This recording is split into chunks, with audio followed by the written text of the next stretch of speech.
Hey, welcome back to what is now session 24 of our Ironsworn campaign. I'm obviously Midnight Jester 8. I'm joined by Blinking Firefly over here, ready to continue our campaign. How you doing this afternoon? Doing all right. A little sleepy, but what's new? You and me both. Yeah, I was telling Blink before we got started that I was doing some last kind of helping out a friend do some moving this morning and had to wake up a little bit early for that and have been not sleeping all that great lately anyway for a couple of reasons. So just woke up this morning just so goddamn tired. Had a little bit of a nap before the stream started, and I think I'll be okay. But you'll have to excuse if both of us are just a little bit tired today and a little bit slow on the draw for some stuff. Hopefully, it won't interfere too much. But get content warning now that may happen. Certainly for my Uh, part. for me, For you. for me, it was just classic insomnia. Yeah, my cogs are turning a little bit crankily and like rustily right now. So, bleh.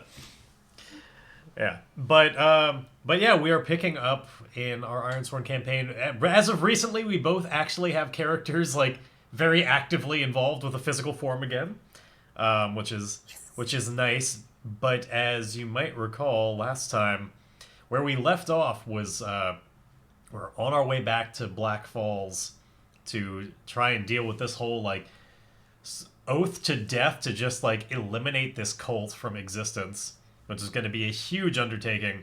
And on our way back, we kind of ran into some of them who've now kind of like spread out a little bit in the area to watch for people coming and going. They seem to be monitoring more and trying to keep more of a control over like only people of their way of life being in the area. And we got caught on the road by some of them, and they sounded out kind of like a warning on a horn that echoed through, and people clearly kept taking the signal. So as horns kept going in the distance, it is obvious that our presence is known to some manner of watch, like all throughout this area, um, which is not a great way to start out. And I was thinking about it a little bit. It's like how do we open up today? How might we explore what happens next as a way to kind of do it in an interesting way? And I was like, I don't know that I want to start off with like, oh, and then we like fight the people here. I was thinking, what if we started with kind of like a chase scene where like we know that it's only a matter of time. There's gonna be way too many of them. Like they're gonna close in. We need to escape, and so we could do kind of like a little bit of a chase and see like can we lose Yeah, them in time. I figured that could be a nice cinematic, exciting opening to all this. I like that. Yeah, it'll probably lead in some nice directions, and yeah, so cool. I imagine it where we're yeah because we're both on your one horse, as I'm kind of like finally in some baggy clothes, but at least some real clothes, like holding on to the back of you. You're directing Thornberry, who's mightily keeping up through all of this. I see there's just like they've probably got their own horses behind. Like it's just this whole it's Arwen and Frodo and the Black Riders as we're just like going through the mountains trying to lose them. We need to find a way uh to lose them. And I there like that. The yeah, the guy he sees me and he's like you, exactly. Yeah, you were and then we recognized by just that one. reel around and then Yeah, and like he had that leave dog, our right? lives. So like there's probably maybe maybe instead of starting directly with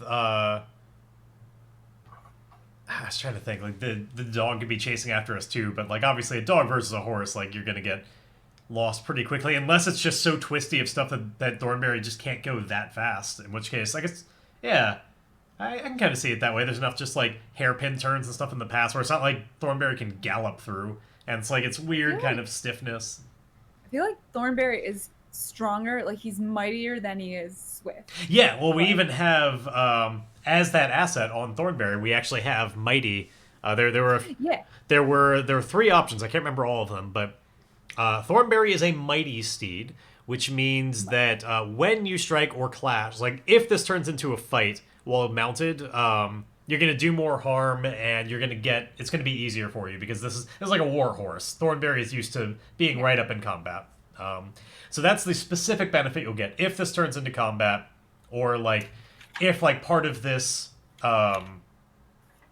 like if part of this running away, this race between us, the way that you gain ground, if we determine narratively it's just like fighting somebody off, um, then I'd say you'd get that +1 there as well. Like anything that involves kind of like mounted combat of some variety, you're gonna do better at it. Because that's what Thornberry does. But we I need should to remember to stay on my steed. yeah, it's one of your assets. One of the things that makes Gray Gray. Yeah, if you get into fights, doing it on Thornberry, you'll do better at it because you not only do better, but you inflict more harm. Like you use that momentum. Like you know how to fight on top of a horse, and Thornberry is a horse that makes that easier. He's not skittish or anything. But one more thing to remember is part of Thornberry is also that health bar. Thornberry can get hurt just like anybody else, so we need to keep an eye on that. That may be one of the ways that things go a little bit wrong today if rolls don't go our way. But why don't we jump into it and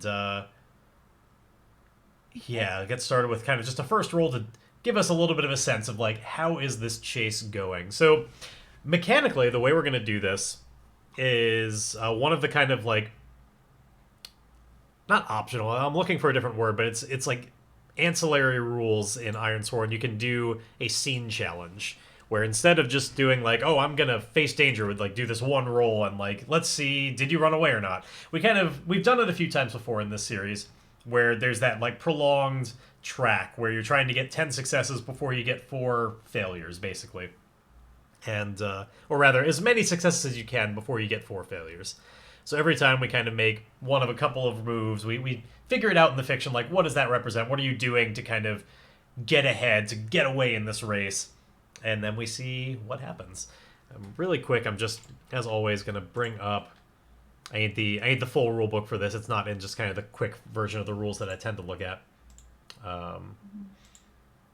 Just let me find that page really fast. Is Thornberry's name on there? I had, in order to have enough room for all of your assets, I had to kind of shrink things down. It's just the one it's under Herbalist. It's the one that just says Mighty.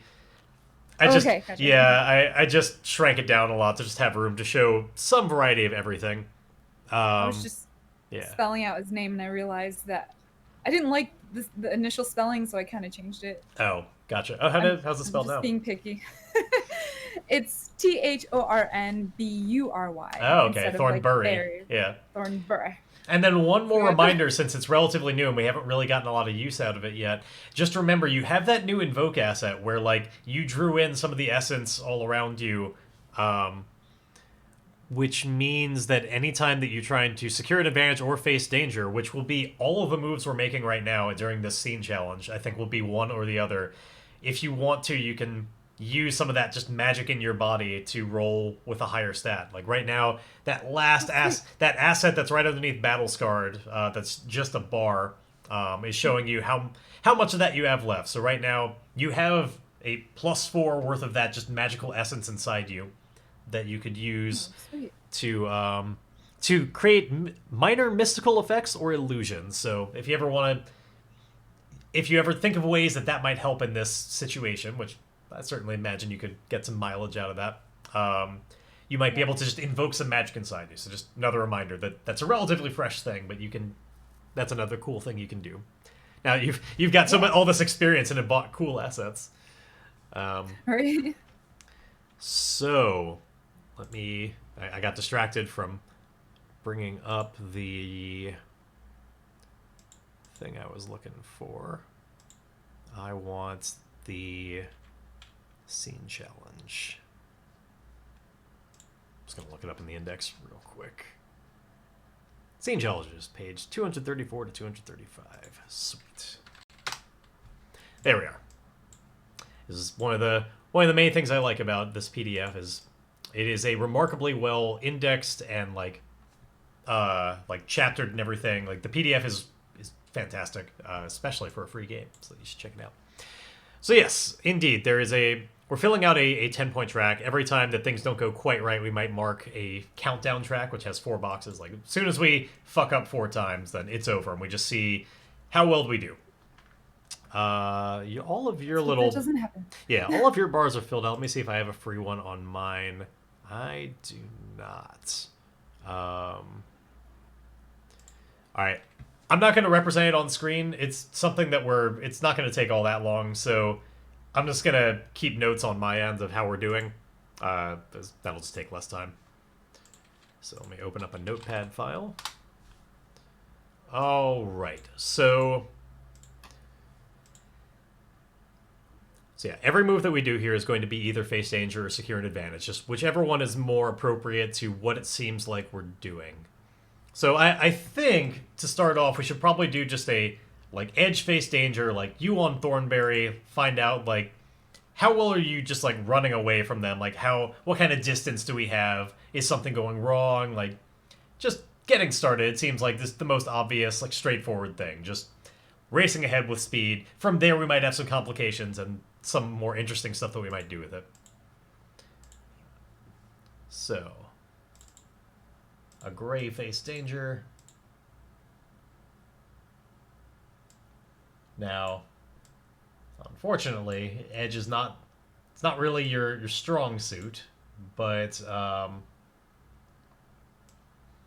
it's definitely the one that kind of makes the most sense here, as it kind of requires a little bit of your nimbly directing and I guess for Thorn, steering, yeah, and fleeing. which I guess could be like, you could make the arguments. It's not like you dexterously running around and everything. If we want to say that's maybe more of wits or something to just like know how to direct Thornberry. Yeah. I don't like say with like intense conviction to Thornberry, let's go Thornberry. Oh, yeah. My yeah has heart.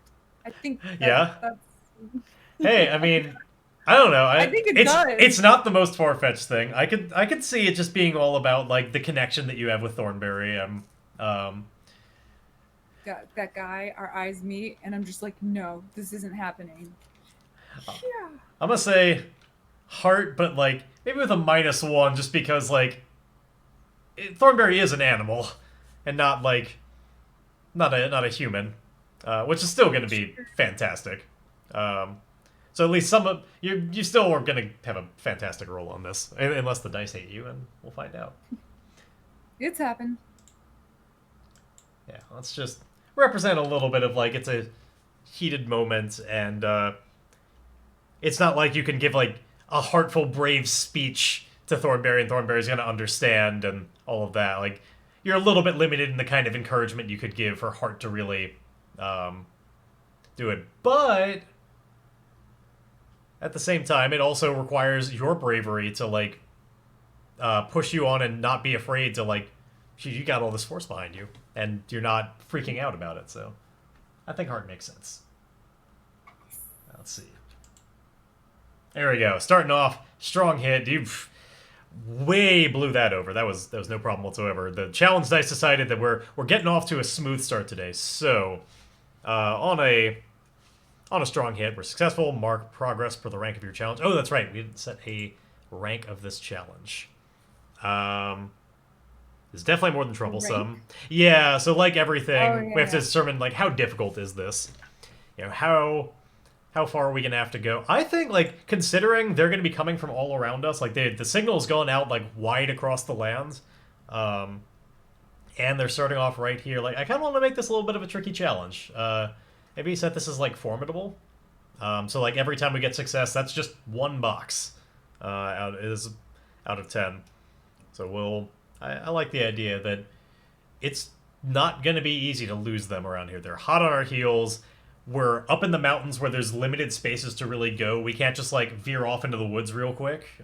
We kind of have to stay on a specific path, at least for now, and that's making it hard to lose people because how do you lose them when they're like, we'll just continue on the straight line? Or not straight line, but like on the one option. Though I guess it would be cool if we like maybe the next thing we want to do. In fact, let's make this a roll.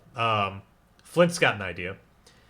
Flint is going to look out for like, that is indeed a problem that we've got here. Like how are we going to lose them if we just stay on the one path? So what if we looked out for like a place where we could literally like, it's less steep to just like jump off the path a little bit and like try and break away to a different area that would buy us some time because it's kind of like a big scary thing to do. I imagine we're out a bit out in the open, so maybe we try to search for more shrubby or woodsy Yeah, areas.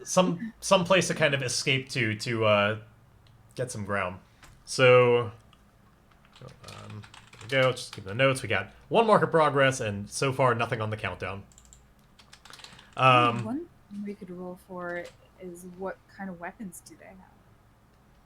Well, we can certainly determine that. I think to add to kind of a little bit of what's challenging about this, it would be cool if, especially because they were kind of set up to ambush before. I think they should have some pretty decent ranged weapons. Like they might be, got some like short bows on the horses and whatnot. Like arrows are coming in, like whizzing by behind us. Like they're not really landing right now, but you're just kind of like, steering with your knees and looking around, managing to stay just that little bit ahead of them while there's just whiz whiz sailing by. You can hear that sound, these arrows just like plinking into rocks and like crumbling around. I guess that would be another thing we can think of when things go wrong. It could be a matter of like, the arrow doesn't hit us, but it hits something that dislodges. Now there's a rock falling.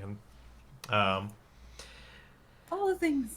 Chaos. But yeah, I want Flint to try and secure an advantage with some shadow. Or I guess, really, well, the thing I was talking about would definitely be wits, unfortunately. I want to try and find a spot where it's, there's a path that we can take that's like, it would be a little bit more safe than usual. Like, to be like, okay, just trust me, jump off here. We'll be fine. Like, it's a less steep spot, and we might be able to kind of lose them for a moment. So I'm going to roll wits, even though it's not really my best stat, because it just best represents what I'm thinking of at the moment. Let's see. Can I find that sort of thing for you? I hope that the challenge dice are as low for this time as they were last time. Okay. Oh, one of them was. The other one was really high, but that's still a weak hit, which means that I believe it's just, we get progress, but we also mark the countdown. That's generally the way these things work. Although it might be... Oh, no, that's right. Secure an advantage works differently. We don't get progress, but it's kind of like less risk, less reward. Face danger is the only way that we're going to like make progress on this, but we can kind of set ourselves up with a little bit less risk with secure an advantage, like I just did, where the rules are on a strong hit or a weak hit. Like, they both work the same. We just get the outcome of the move. Okay. And then on a miss, the countdown box goes up. So I got a weak hit on secure an advantage, which I believe is just, it's short-lived, so I'm going to get to have +1 momentum, which, great. I'm going to rule that what I really meant to be doing here is, like, I'm basically doing an aid my ally, which is securing an advantage on your behalf, because, like, it doesn't matter if I have momentum right now, like, you're the one in control of Thornberry. So, aid your ally is when you're securing advantage in direct support of you, which all it means is instead of me getting that momentum, you're going to get it. Because, yeah, it's important that you're the one who's benefiting right now. Oh, yeah, you've got some low momentum at the moment. Oh, crap. But again, remember, you've got some invoke possibilities. Like, you got some magic on your side. True. But yeah, I'm gonna set your momentum up that little bit higher. So yeah, Flint points out to you we've only got a moment to do it. There's like no time to think about it. It looks not the safest thing to do, but Flint sees a spot, like, looks over, and he thinks he's not 100% certain, but thinks that if you actually, like, there's like a turn coming up ahead, and he's like, just past the turn, just jump off the side. It's not as big of a drop as it seems, and we might be able to lose them for a bit, gain some more ground. Thornberry can just run down the side.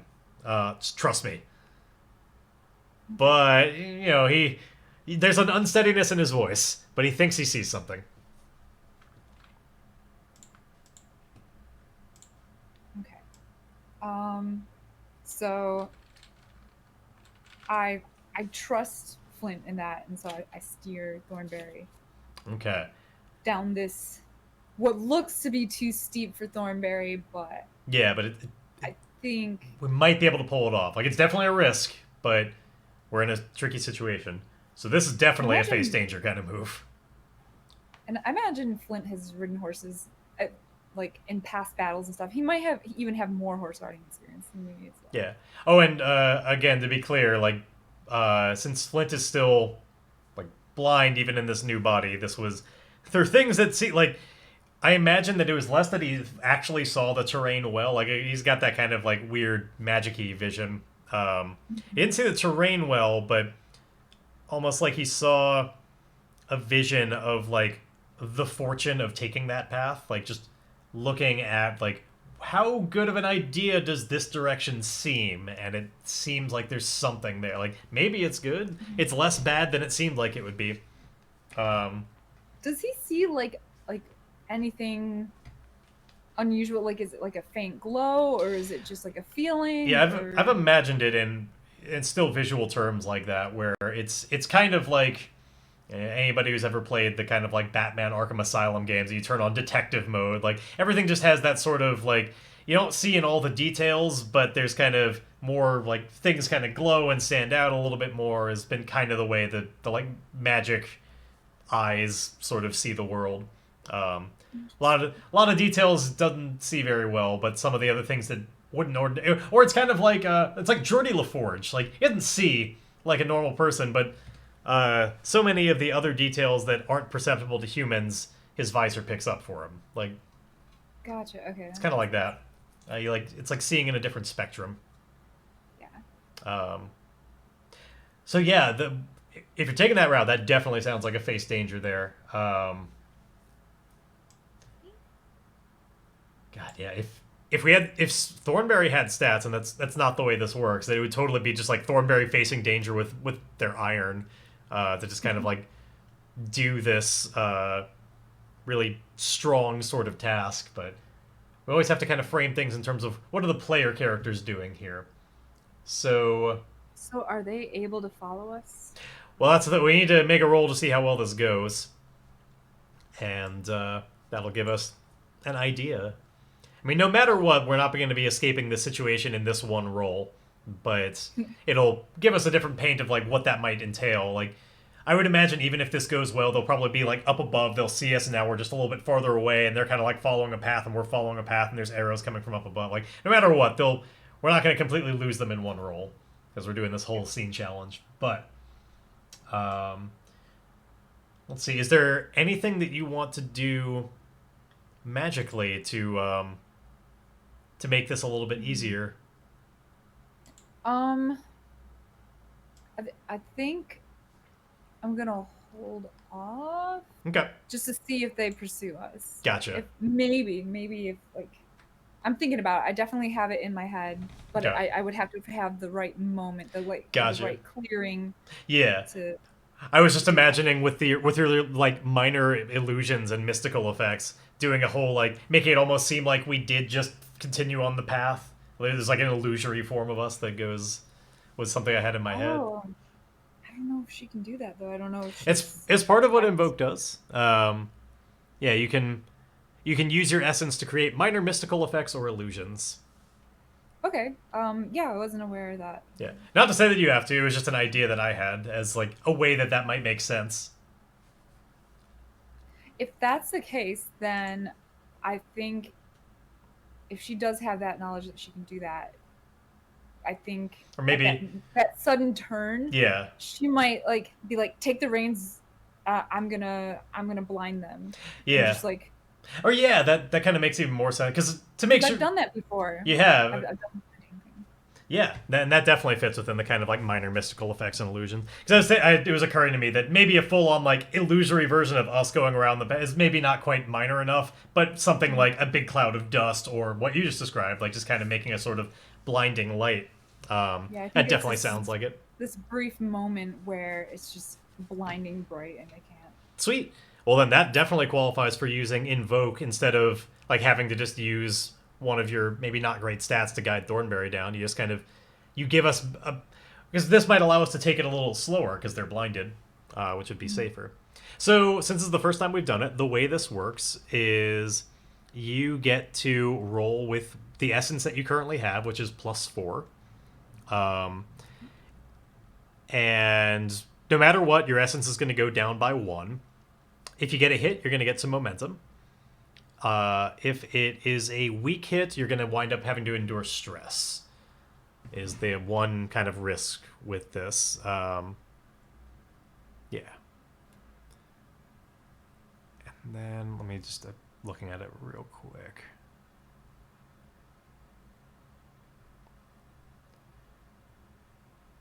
Yeah, and then I'm guessing on a miss, it's the same thing as just a miss with face danger. Like that will happen. So anyway, I'm gonna tell it to roll with heart. This isn't using your heart, but it's the same stat, so it's just quick to do that. So I'm gonna tell it roll with a +4, and let's see how this works. All right, first time really channeling the magical energies that you've pre-stocked up in the body with that meditation from earlier to really channel them into something specific. I'm trying to remember what one of the elders, the elf elders, were talking to me about honing my magic skills when we were back in the forest. So, using that. Hey, fantastically done. Full-on strong hit there. So it works completely as you channel this, like just light comes out, or I guess you describe it. Like how does it manifest? Is it like coming straight out of your hands, or is it just like you think about it and it happens? I channel it in between my hands, like the elf kind of explained to me. Mm-hmm. So there's definitely this increasingly glowing ball that once I release it, it just creates this huge flash, almost like lightning, but brighter. And do you think does it make a noise as well? Like, is it crack like lightning, or is it like eerily silent? Like, I don't know. I imagine it makes some kind of noise. Yeah. Zero. But, all right. So zero. Syrup. Hey, well, welcome back, acronym. It might sound like lightning, but almost like the echo of a lightning or thunder. Right. Yeah. Well, I mean, same thing. I did that on my stream the other day. I was like, I hear lightning. I'm getting these things too. In fairness, you do hear lightning. Like. Yeah, it's like if I clapped, you could still say you heard me and not I heard the clap. Like. True. So like that still makes sense to me. You got a point there. Yeah. All right, you get +1 momentum because you did get a hit on this. And you don't suffer any stress. This works perfectly. You fully manifested, but you've used up a little bit of that energy, so it's less likely to work so completely well next time. Like you basically have a little bit of a more abstracted mana pool inside your body, and you've used a little bit of it. Okay.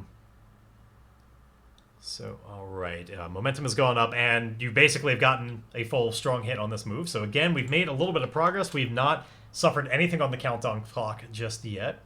And let's see, it was making sure is there anything else that happens on a strong hit for face danger? I don't think so. Not in this case. Like we're using face danger specifically for this scene challenge, so it's kind of slightly different rules on it. Because I think ordinarily you might get momentum, but you kind of already did.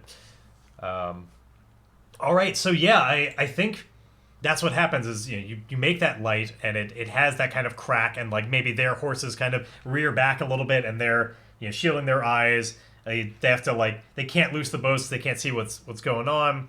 By the time they open them, we've been able to kind of more take our time to go down the a slight hillside, and we didn't have to take it as fast, so it wasn't quite as dangerous to do it.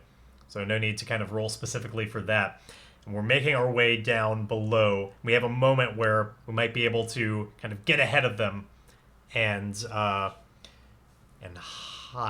Flint's gonna have that sort of idea to that we should see if we can find anywhere down here that's got a little bit more covering from them. Like not only to just hide, maybe we'll lose them, but also just the more covering we have, the less they'll be able to just shoot us with arrows from up above. So let's see. We gotta find a place like that. I guess Flint is again gonna try and use some good old actually no, I'd love to roll some shadow to maybe since Flint's on the back of the horse, maybe I can do something to try and make like as we're passing by more slowly, try and break the ground behind us or something, or make it less stable. Do anything to make it harder to follow us. So I'm going to use some shadow to be a little bit tricky like that. Oh, actually, the other thing I can do, I'm reminding myself, I've got Rascal, who's a sly raven, who's good at making distractions and like stealing small objects and stuff. Maybe this is the time we can finally use Rascal for something. This whole game, we're 24 sessions in, and we've never really used Rascal to any effect, other than we delivered that message. But let's see. Let's use the fact that he's a sly raven, and I'm gonna try and secure an advantage with him. Didn't really have you around to command him. I know. So let's see. He could create a distraction by like going and like flapping in their faces. I like the idea of him trying to steal something from them though. Like I don't know what it would be is the problem. It's got to be a small object. He's just a little raven. I can't think of anything important enough in the moment that would make sense that I know about and Rascal could get away with. So I was imagining like, oh, he could steal the horn, but that's probably a little bit too big. The full on like ram's horn kind of thing for him to just like even if he grabbed it by the strap. Ravens are pretty big. They are, but I don't know, that seems a little bit bigger than what this has in mind, which I imagine more the size of like I don't know, like a coin or something like that. We could. Maybe he just flies over and annoys them. Yeah, that could be dangerous. It could be, but he's got his own health ring as well. It's not nearly as long as Thornberry's horse, like 5. He's only got 2, but we could. He's sly. So why don't we? Yeah, I'm gonna roll some shadow with the +1. And this isn't, again, it's going to be aiding you, so any momentum that we get out of this is going to add to your momentum. So, yeah, Thornberry, Rascal, I'm going to direct him to just, like, get up all in their faces, give us all the more of a distraction and a chance to maybe find a place to hide down below. And just needs to, keep doing flybys in their faces, give them something else to have to deal with. Maybe even be like pecking at some of their clothing and pulling at them. Do what you do, Rascal. You've done it to me enough times. So here we go. It's a kind of tricky, underhanded thing to do. So I'm gonna use some shadow with a +1, and let's see here. Okay, weak hit. So it's the same as last time I tried to do something for you. You'll get momentum out of it, just because it's a short-lived thing. But I also get 1 momentum from him being sly and the fact that we got a hit. So we're gonna give you 2 more momentum, because he clearly Rascal, even though it's short-lived, is really distracting them and being a big utter pain in the ass. He's got a lot of experience with this. They're like swiping at him and gives them. It takes them even longer to realize oh, we went down there. I think they will, and at the end of this, they kind of shoo him away, and he's flying back. And if nothing else, they kind of follow where did that raven fly to, and they eventually see we hear a voice up above that's just "You idiots, they're down there!" And they start trying to. Wait, did the blinding tactic not work? Or... Oh no, it did. I guess yeah. If you want to try and find a place to hide or something, it's all just part of this scene challenge. Gotcha. Yeah. I'm gonna give you that 2 momentum. I'm just trying to figure out, did that just buy us more time, or did it... In this case, it specifically kind of allowed us to get down there without it being dangerous, because it bought us the time to take it slowly. We didn't have to leap off the cliff edge and potentially get hurt.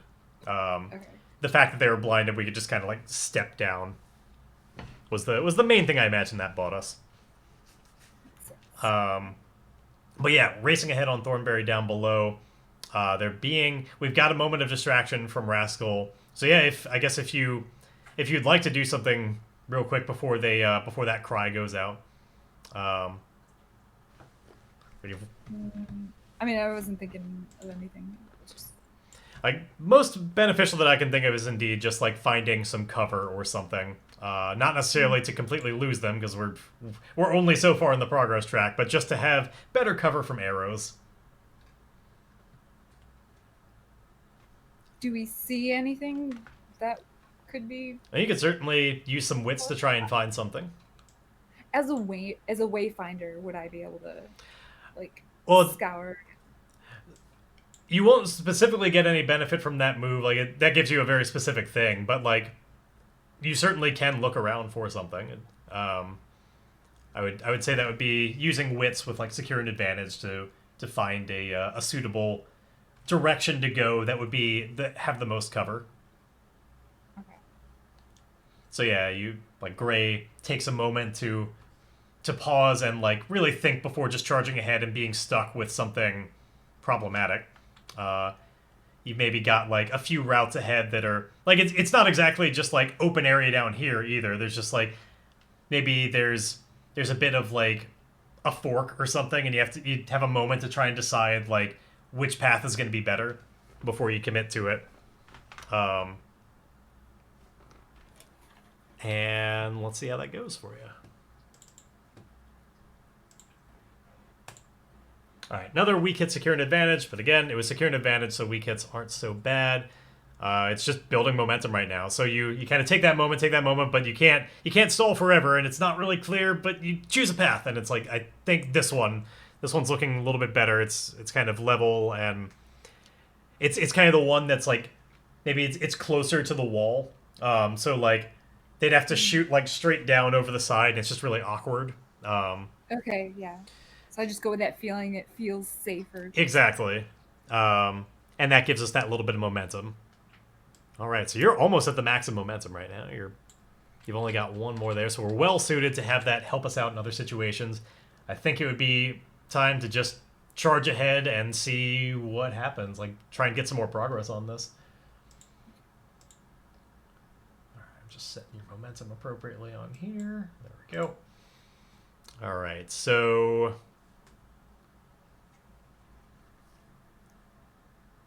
yeah, I guess just another like heart with Thornberry, like direction kind of like the leadership sort of thing. Sure. Yeah, that makes sense. Yeah.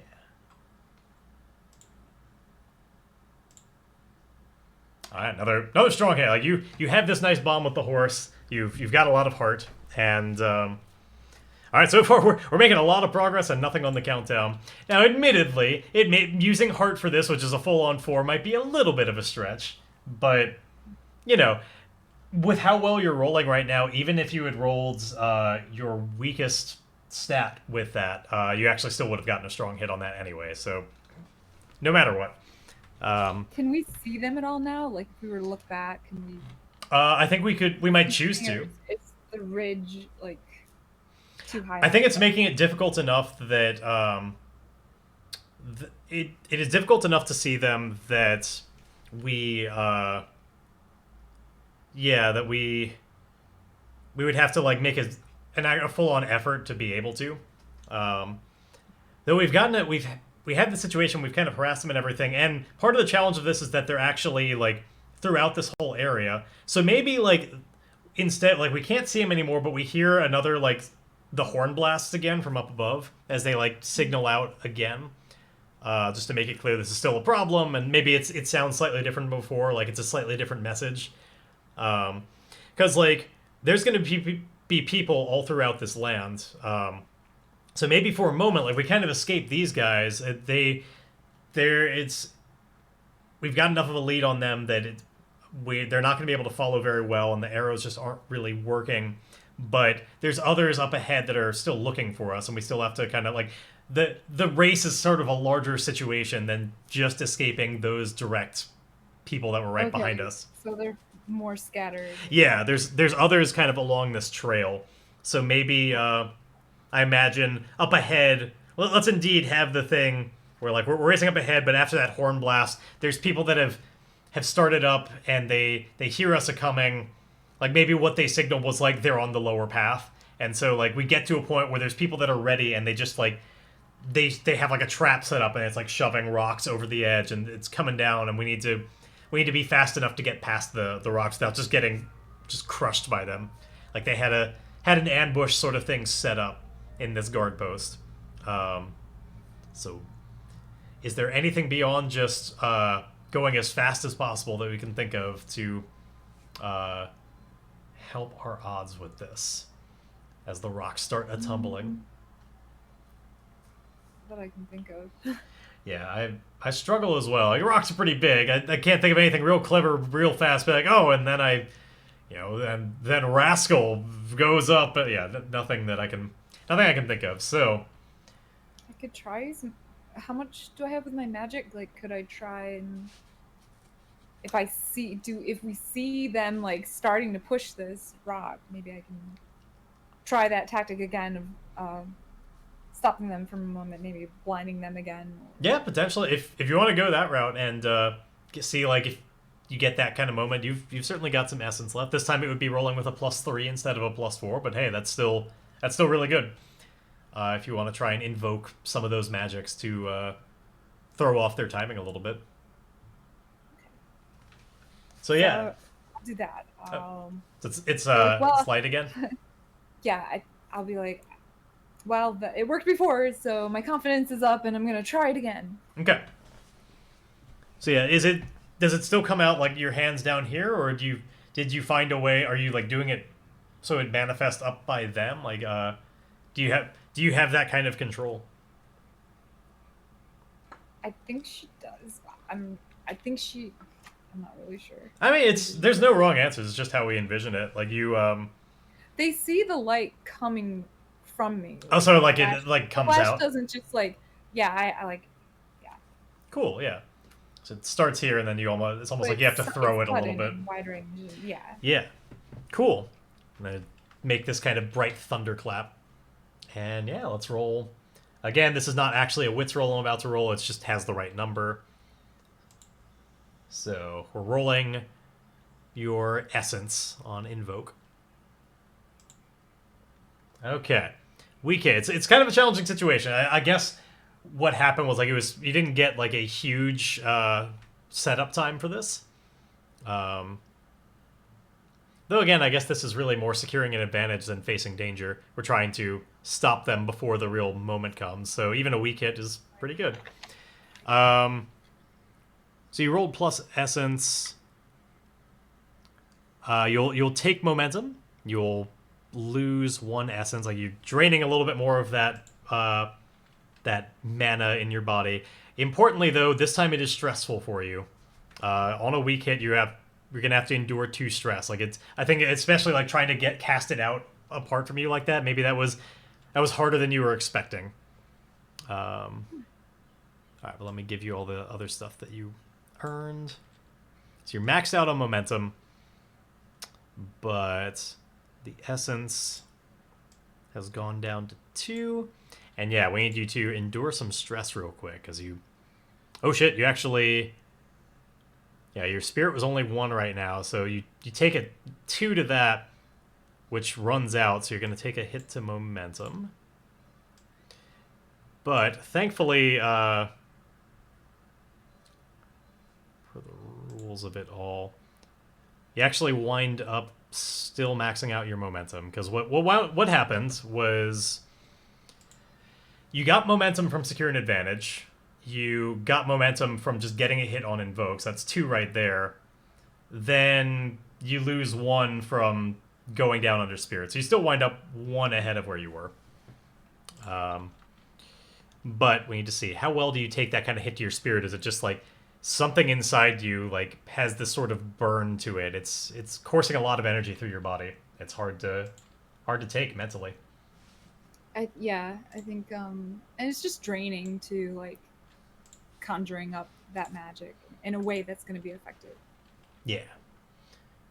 So we are going to have you roll with your heart, because that is way higher than your spirit. Let's see.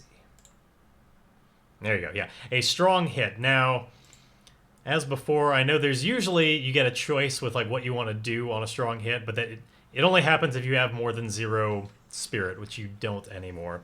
So your only option is to embrace the darkness, which would give you +1 momentum, but your momentum is already maxed out. So really, nothing really happens as a result of this. You just, at least in terms of the page, like your move, it does what it does, but like the enduring the stress doesn't wind up making any additional effects for you.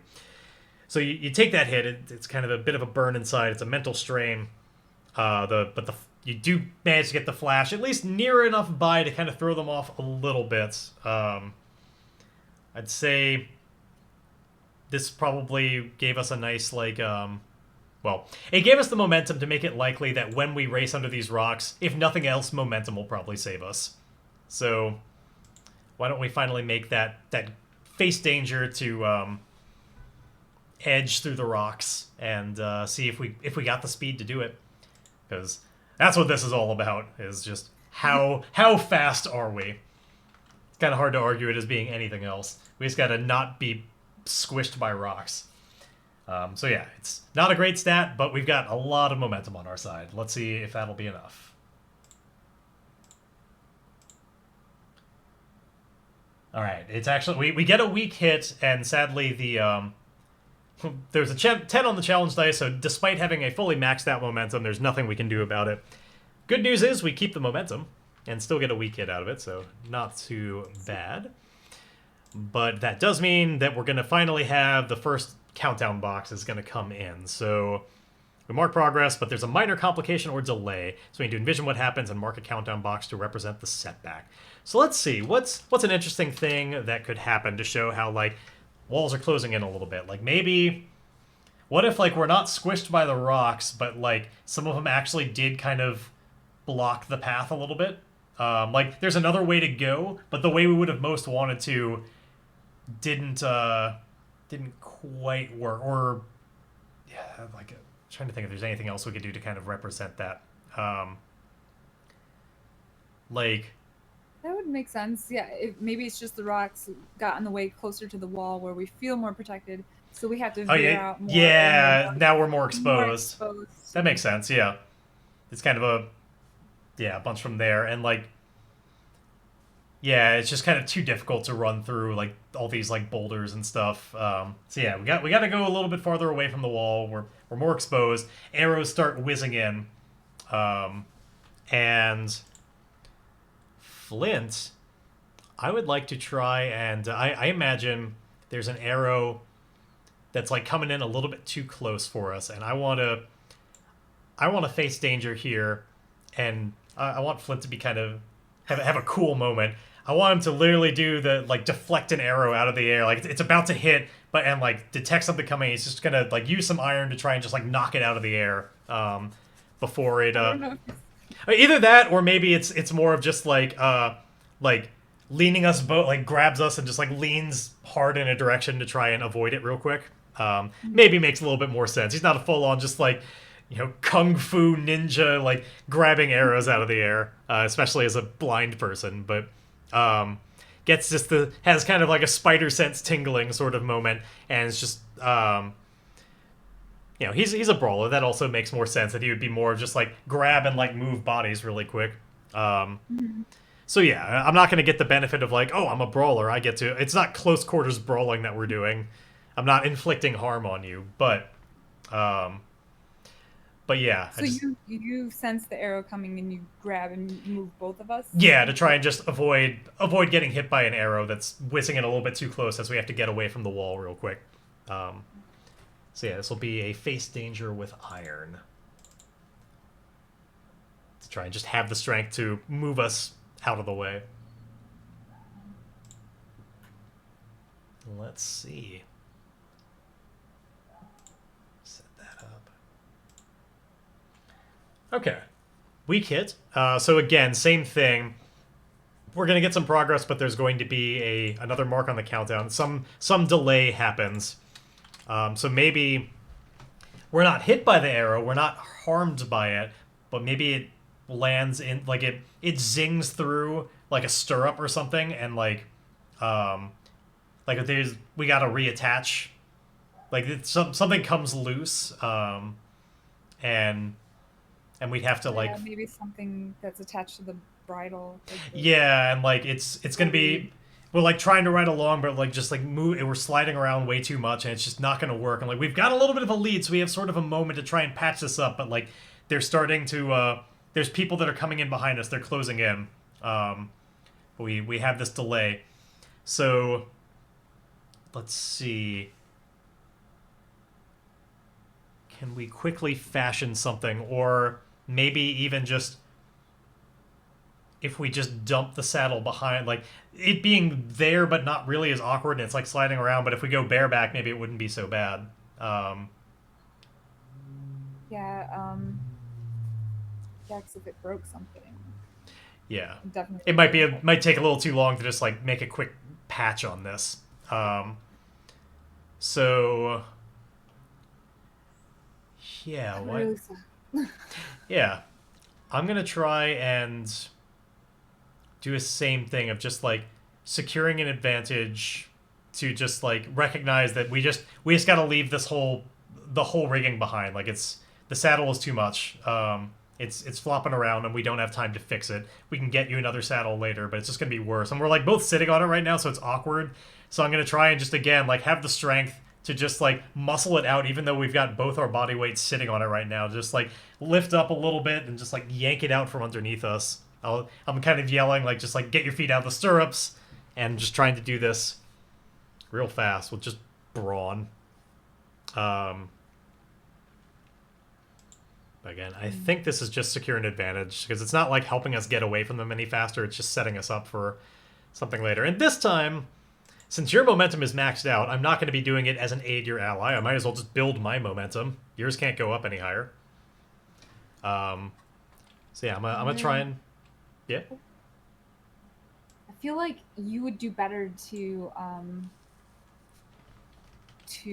be steering the horse. It could like I have a moment where I just say, Flint, can you steer? Oh, and then you could be like on the back, like. Yeah, that way I can still wield some magic. Yeah. Okay.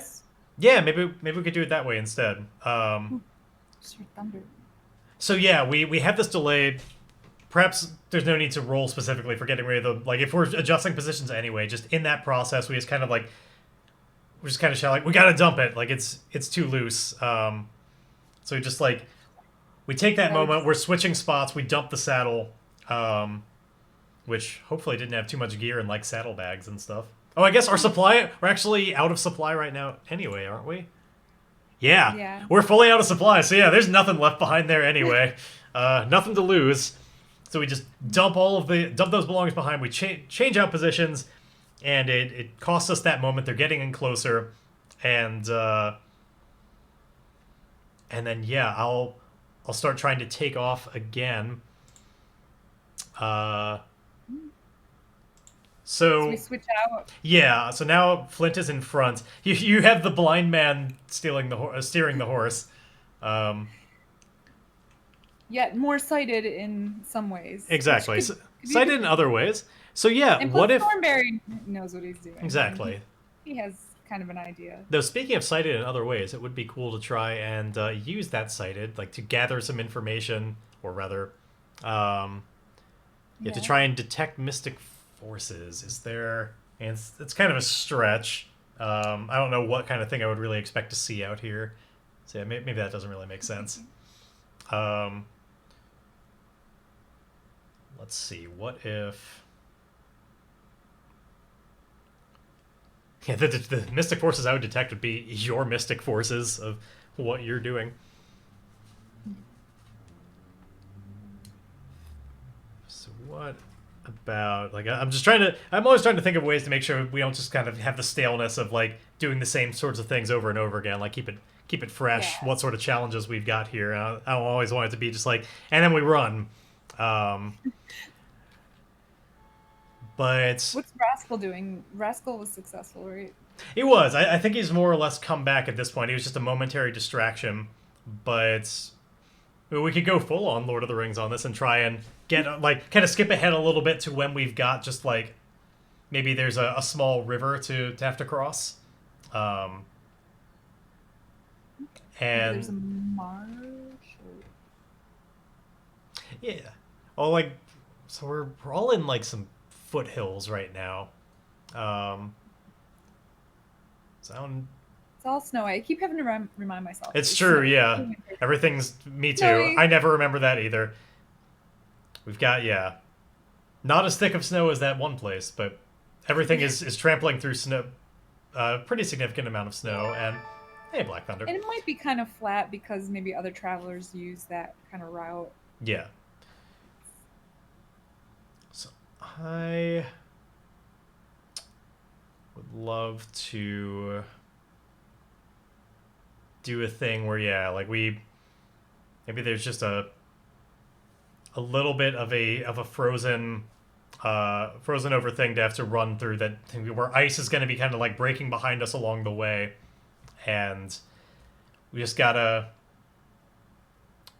encourage Thornberry to like just ignore it, like just go. It's fine. You're fast enough, buddy. You can do it. Yeah. Yeah, I don't think Thornberry likes ice. Yeah.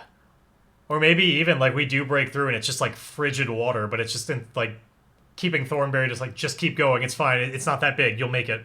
As we're just like wading through, like the weight of all of us together, we just immediately break through the ice and we're just freezing down there.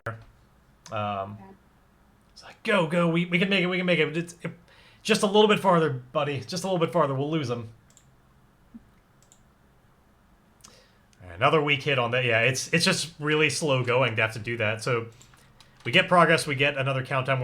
If we have one more mark on this countdown clock, we're done. We just have to see how we did. We've made a lot of progress though. But yeah, it's a lot, and I think that that's indeed just what happened. Is we broke through the ice, and rather than being able to just kind of go across the top of it, like immediately we went through. We're wading through this frigid water. We're gonna have to find a way to warm up soon enough, and it's very dispiriting. We know there's only so much longer we can do this. We gotta find a space to just officially hide. And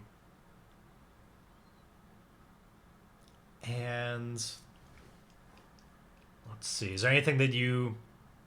Let's see. How are they doing? I like the idea that there's like... Yeah, that's what I don't know. I'm like... Yeah, we need to know... Are they slowing down? Are they speeding up? How far away are I think given the countdown clock heading up, like, we might have a situation here where with the slowdown, like, they're starting to get in uncomfortably close again. I like the idea that maybe, again, we've got, like, a couple of dogs that have, like, now... Maybe there's a little bit of they came over a snowy hill, and they're, like, coming at us from the front. We've been a little bit surrounded... without recognizing, like, because again, there's multiple groups of these people, and they've been passing messages around, horns are blowing. So yeah, there's like two dogs that are now racing at us from the front, and okay, that makes sense because they did have dogs. Yeah, and Flint, hears them all coming and hears the barking, and is just like, Grae, do you have anything? All I have is my sword and my lightning flashes. Hey, you're good at mounted combat. If you want to just like, scare off the dogs from atop the horse, like that is what Thornberry is good at. Okay, so I guess we'll just full on. I just tell Flint just. Ooh, oh wow! Yeah, clearly Grae making some more magic. That was a loud one. Yeah. I think that's just a sign. I flash my magic again. Okay, just like scare him off. Since Flint's got to steer around, I would say try to steer around them, and I'm gonna conjure up another bolt. Yeah, now you're starting to feel a little bit drained here. Like obviously your spirit is down real low, and and your magical energies are starting to get a little bit lower, but you still have them. Let's see what it does as you roll with a +2. Invoking a little bit more of this. I'm going to... There we go. Here's a convenient +2. It's actually on Flint's sheet, but whatever. Ooh, this time it is a miss. But you could turn it into a weak hit if you used momentum, but I don't know, maybe you just want that momentum for later. Yeah. I don't think these dogs are any match for Thornberry plowing through, but let's...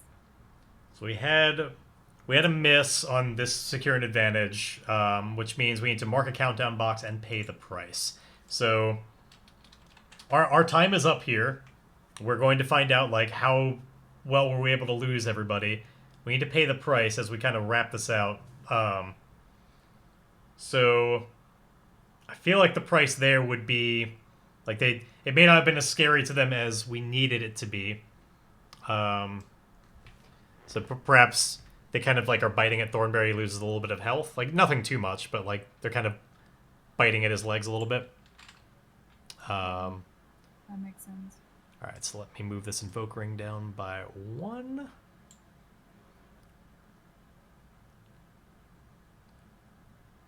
All right. And yeah, let's make Thornberry just get bit up a little bit, unfortunately. So, ouch. Poor Thornberry. But, you know, we're still otherwise, we're like the chase is over one way or another. So we're gonna finally roll to see like how did this end, and then we'll kind of make sense of like taking from where we are to what makes sense with that style ending. So at the end of this, we had 6 progress. So I'm gonna roll 2 d10s, and we're gonna compare that to 6, and see what kind of a hit did we get on this.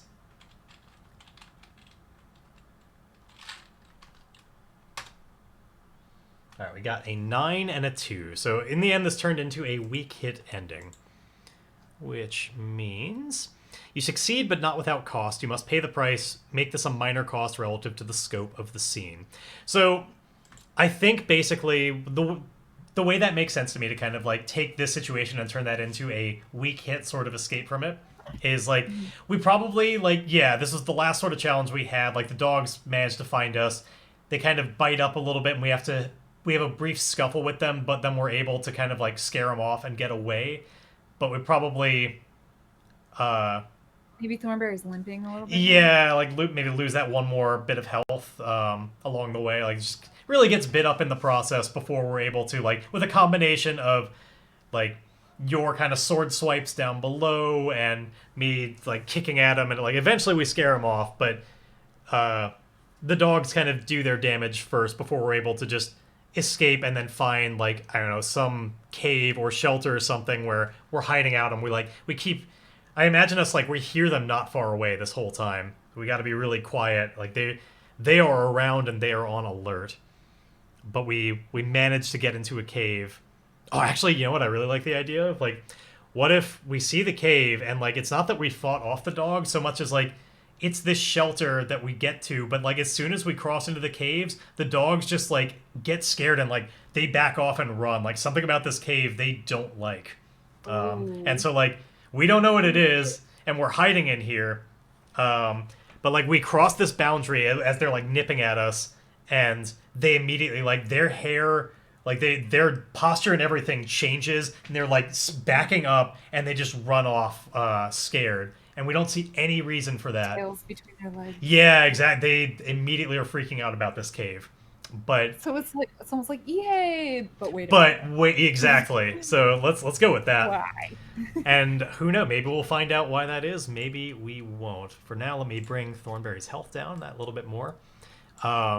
So yeah, we hear outside the sounds of like horns and like shouted directions, everything like overhead. I feel like it's reverberating through this ceiling. Like we hear the footfalls. Like they're just not that high up. They're clearly searching around, and we're just trying to be really quiet in this cave. Like we're really cold. We're because of that water, but we don't want to light or at least Flint doesn't want to light a fire. It's like we have to wait it out. It's too dangerous. They're gonna find us. They'll see the smoke. He's like speaking in very hushed tones. But then says, I'm a little worried about how the way those dogs left us alone. Did that strike you as unnatural? Yeah, it seemed a little weird.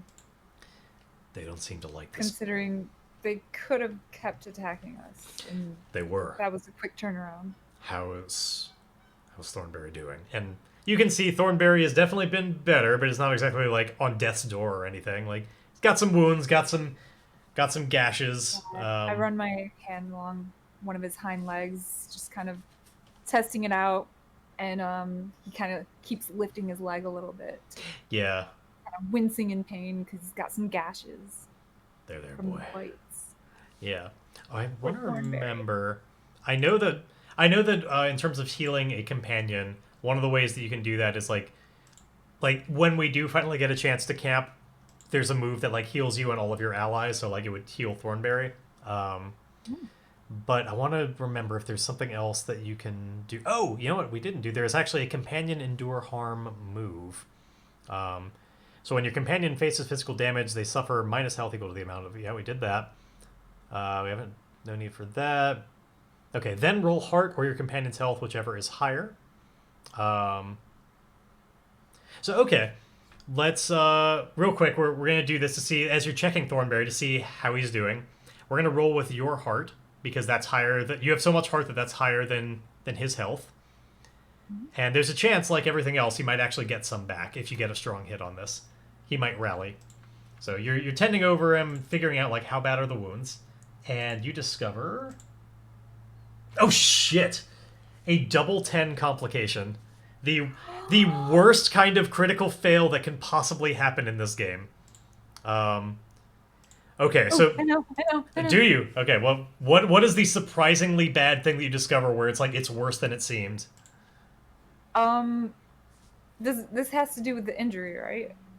Presumably, yeah. I guess it wouldn't necessarily have to, but what do you find? I think That's the only...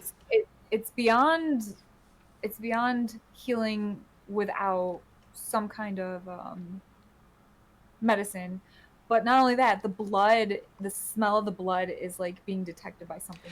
I was going to say the other thing I could imagine for this, since you're like running your hands over him, the way it could be turn into a full-on double 10 complication is like, what if you accidentally touch a tender spot that's so much that like Thornberry wickers out a noise, it reverberates down this cave, and whatever the dogs were most scared of, it knows we're here now. That works. Yeah. You hear echo, and then it just can kind of tell how big this cave actually is, how far back it actually is. Yeah, it goes and like echo after echo. It does. It echoes back into this what seems like just pitch black darkness, and something becomes aware of us. Something or some things. I also want to just check out what happens on a miss for companion endure harm. So you, on a regular miss, you would suffer -1 momentum. If your companion's health is 0, it's not. So you don't need to worry about that. If you miss with a 1 on your action die and your companion's health is 0, they're now dead. Thankfully, neither of those things. For one, you didn't get a 1 on your action die. For 2, his health wasn't all the way at 0. So neither of those things. Oh yeah. Okay. You're fine. It was just there is a way like your companion can just die. Now you get. If that happens, you take an experience for each marked ability. So, like, you get a little bit of a refund for, like, well, here's your asset refunded. But thankfully, Thornberry's nowhere near dead. So that is not relevant. You will lose 1 momentum, though. And then, yeah, there's just this... He like, rears up and wickers at the touch of some more tender spot. Because, yeah, it was hard to see what you're doing exactly. It's dark. You had to kind of, like, feel for the wounds as opposed to see them. And I'm testing its sensitivity. Exactly, and you found it. I just run over. You found the sensitivity, and he's a mighty horse, but there was some spot that just got a little bit too deep, and it's exposed and all of that. So we need to figure out what just got alerted in this cave. I want to roll some oracles to find out, like, I don't want this to be just any ordinary thing. Like, something really weird should be in here if the dogs were that afraid, and, like, if they knew about it. Because I don't think they knew about it because they've encountered it before. I think they just... there's like a darkness to this place that they could tell. Yeah, like exactly the type of thing that I might be able to detect with my sightedness. But first, we need to figure out a little bit more. Actually, yeah. Why don't we represent it through that? I have this move where I can gather information to detect mystic forces. Why don't we use that to figure out like what do we learn about this thing in here that's after us? Like, what is this darkness to this cave that's so menacing? So Flint, that wicker happens, and it all the more makes us realize, like, something in here is going to know, like, there's something wrong about this place. Like, maybe even the way it echoes is weird and shows, like, this is no ordinary cave. Like, it gets, like, distorted. I imagine that, it gets distorted and it echoes too much. It does. You know how eventually an echo fades? This gets louder. But it goes on forever, and we're like, why? Yeah, something unnatural about that. I'm imagining like as it kind of goes farther into the cave and gets more and more distorted by the energies and like essence of this place, it's sort of like it starts sounding more and more like human shrieking as opposed to a horse whickering. Kind of like how like it Oh, almost sounds kind that's of like the terrifying. Nazgul from Yeah. like it kind of slowly converts until it doesn't sound like a Oh, horse that pain sounds so anymore, but scary. more just like this horrific sort of squealing sort of scream as it goes farther and farther into the cave. And Yeah, so and maybe like I don't know why I'm just imagining um Flint like shouting out going like, "Hey," you know. But then the hey kind of turns in like this like deeper, darker, almost like demonic kind of have you did you ever see there's a fantastic movie based off the book called Annihilation. Did you ever see it? It was out. Mhm. So I've never seen I'm gonna try and tell you what I'm talking about without spoiling too much here, but there is a sound in it where actually no, if I were to describe this, it would kind of definitively be sort of spoilery. It would ruin a really cool moment in the movie, but never mind. There's a cool part where it. All right. there's a noise that sounds a lot like what I'm imagining. For any of you I'll out have here who to watch it later. if you have seen Annihilation, I'm talking about uh, the person saying help. And Oh you God. should know you should know what I'm talking about if you've seen We should watch it. Annihilation. Oh, it's fantastic. I loved it a lot. I kind of loved every act of it for different reasons.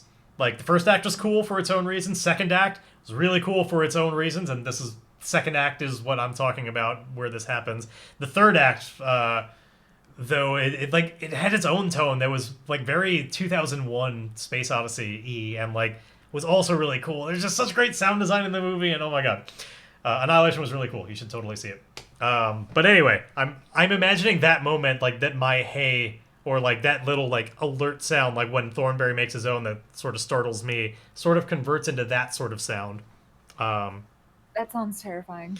yeah, like there's something that's getting weird. So let's gather information to find out more about like what the fuck is going on with this cave and what lives in it, because something lives here. Oh, but you know what? I like the idea of like one more thing on this complication because this is a double 10 complication.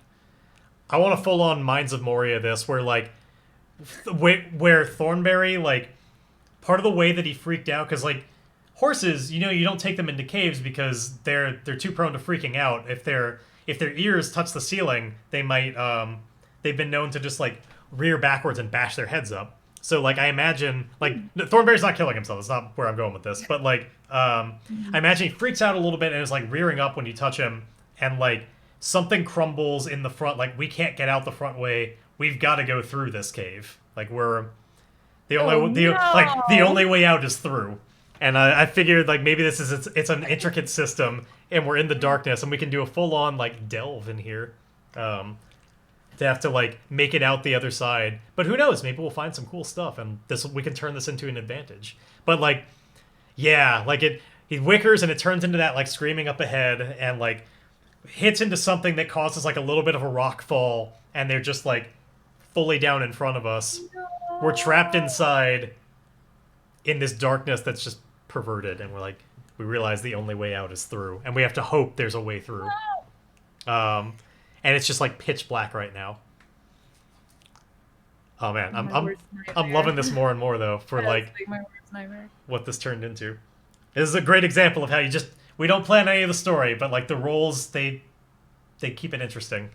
That double 10 I complication happened at just like the perfect time to really bump this up to the next level. I immediately like make my hands glow. Just get Oh some yeah, kind of I like that. Yeah, instead of a torch, we've got like your hand glow. That totally makes sense. I'm gonna finally make this move that I've been talking about for like 5-6 minutes, and find out what do we learn about what's weird about this cave. Basically, what kind of environment are we about to delve through? There's a good opportunity for me to plug the fact that we're about to be using some supplemental rules from the game, or some rules from the supplemental book Delve. So the main game is free. You can pay what you want over at ironswornrpg.com. Delve is a supplement that has things like going through dungeons and or spelunking in big, kind of more significant cave environments, or all sorts of other things. Like you can do it for like a big landscape, like a frozen wasteland, whatever you want to do. We have some kind of enhanced rules on this, and it's just one of the possibilities from Delve, which is a fantastic book. I heartily recommend that you check it out. So my gather information roll. Let's see what we got. I roll my wits, and I get a +1 on it because of my sightedness. Nice. Because I'm trying to figure out magically what's going on with this place. Okay. A weak hit. Unfortunately, we're getting a lot of 10s on challenge dice today. And I also just rolled really low anyway, so it doesn't really matter. So a weak hit, I do still get +1 momentum. So that's nice. It is pouring out. Is it? Oh, man. Just imagine it as the footfalls that we still hear overhead. Like, those are still happening. Yeah. They're still echoing around in here as you glow. And okay, so for gather information on a weak hit, it's going to be the information that we get complicates our situation more. I'm pretty sure that's all it says. Let me just find it. What do we have here? Yes, okay. The information complicates your quest or introduces a new danger. Envision what you discover and take +1 momentum. Okay, so I actually get 2 momentum out of this, which is good. We are now both maxed out on momentum. You're gonna need that. Yeah, we are fully. Thankfully, we're in a. Especially since my spirits are way down. You are. They are. Like, even though we're in a really scary place, and a place I do not recommend just stopping to camp and like recharge on stuff, even though our spirits are kind of low. Like, we could use some recharging, but it is not the time. But thankfully, we have a lot of plot on our side. We've earned this. We are gonna need it. So let's find out what we learned from this gather information. What is so strange about this place that's so scary and perverted in terms of, like, reality? We could do some oracle asking. I also want to bring up the delve moves here to get an idea of, like, what kind of site this is. This vision. Okay. Of, like, almost like a firefly effect, but it's this almost like this faint orange glow, and it shows up in one spot and then kind of fades, but then it shows up in another spot. Like deeper down, like this kind of pulsing, like things that are happening in places. Yeah, that could be kind of cool. I don't know why I thought that, but it was like an evil firefly kind of concept, but like bigger kind of spots that are on the walls of the cave. Well, let's find out, like, something that Flint learns about, like, the kind of energy of this place. I like the idea of this being a place where, like, you know, that what's significant about this cave system is that, like, something truly terrible happened here, and it kind of has a like it's leaking that terrible essence of, like, I imagine, like, a great violence happened here or something that's now just, like, there's some very, like, I'm not imagining, like, literally, like, restless spirit. Well, maybe. It could be, like, ghost infested. I feel like we kind of, I don't want it to be too similar to that other place that we were, like, the caves where, like, we kept falling asleep. I want to make sure it feels distinctive. Yeah. Well, yeah, look. I'm having this idea that the cave is an entity, like it's. Like it's alive itself. That could be cool. Yeah, in some way. I like that a lot. Yeah, it's. So yeah, the like cave it could be some giant sleeping beast. Yeah, like we walked in on. Yeah, like it's been dormant for thousands of years. I like that. Yeah, it's just this like part of the mountain itself is just like alive and has always been in this great slumber. But that like with the radiating obelisks and everything, like some of these like sleeping parts of the land are starting to finally wake up, and yeah, that could be really cool. So Flint is like looking around, and he sees this sort of like pulsing and like almost as if like the physical walls aren't moving, but in this sort of like extra vision that he has, there's kind of like a life force to him where like the walls, it's like they have like a pulse to them, and they're like kind of bending that little bit where it's like it's like they're breathing. And again, if you look with just your physical eyes, the walls are perfectly still. There's nothing there. But with this extra sort of layer on top, you can just see Flint just looks around and is just like, these walls, this place is alive. The whole mountain. This is like looking around in every direction. I don't know how else to describe it. It's like we're inside something that's been sleeping for a long time. There's a pulse to it. I just walk over to one of the walls. It's like it's shifting. And again, I feel like just feeling it tactily with your hand, like it just feels like stone. But there's a... I'm just like, Flint, I don't know what you're talking about. This feels like... seems like a regular cave to me, except for that weird echo. There's nothing regular about this. But yeah, so like, I imagine that this place could... We need to find out, like, what it... As a living being, like, what does it want? Is it hungry? Which I imagine, like, maybe that's why it was all the more able to, like, make that rock fall to, like, trap us inside. Because it's like it's closing its mouth. It doesn't want us to escape. So, like, it made the rocks fall because it has a new meal. And it could explain why the obelisks are so ridiculously huge, too, and towering. Yeah. Maybe these ancient, huge beasts are sleeping under the snow. Yeah. Maybe that evens out the proportions. It would be really cool to find out that these obelisks are potentially even, like, a body part of something that's been asleep. Like, just sticking out from the ground. That like, would be crazy, too. Some utterly colossal, or indeed, it was just made by these old ancient kind of titanic sort of forces. We have so much to learn about them. But yeah, I think Flint even comes to that conclusion as part of this gather information. It's like, those rocks fell a little bit too easily, didn't they? Yeah. I think the mountain made it happen. It's alive, and it's closing its jaws around us. It senses a fresh meal, and it's been hungry for a very long time. But I think somehow, like, something about the way this pulse goes and, like, almost sees as like an X-ray vision. He doesn't know exactly where it is, but he gets this feeling somehow, magically, through all of this. It's like, but this isn't the only way out. There are other ways, and perhaps there's a way through.